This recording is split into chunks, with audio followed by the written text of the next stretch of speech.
By the way, they've killed more journalists, Palestinian journalists, than in any war Hamas members in modern wearing history. press vests are not journalists. Israel has decided no journalists from outside can go in. For 3 reasons. And make that assessment themselves. Yes. What right does Israel have to do that? For 3 reasons. Will you allow me to finish? Well, there are no reasons.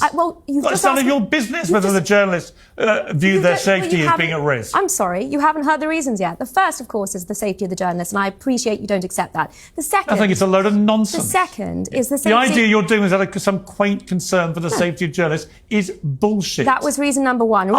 Reason number two is the ability... These better get better. ...is the ability of IDF soldiers to be able to conduct this war against Hamas without... without the journalists getting in the way? No, without... They've actually, by the way, they've killed more journalists, Palestinian journalists, than in any war Hamas in members modern wearing history. press vests are not journalists. And reason number three... So none of them are journalists? And reason number three... So just to be clear, none of the Palestinian journalists who've been killed are actually journalists. I said Hamas members. Oh, they're all Hamas members? Those that are... And every single dead Palestinian journalist is a member of Hamas. Is that your position? No, listen, I appreciate Piers. That is also bullshit. But misrepresenting... No, I'm not going to let you bullshit. Misrepresenting every So that's 2 out of 2. What's the third reason?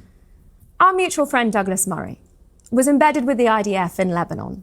You said the words yourself. I love Douglas, but he was embedded with the IDF. Right. He's unbelievably pro-Israel. Let me finish. So of course he was going to write what he witnessed while embedded with the IDF. No, let me finish what his experiences there were. The difference is that... You don't have to tell me. There is something I think that you won't have heard.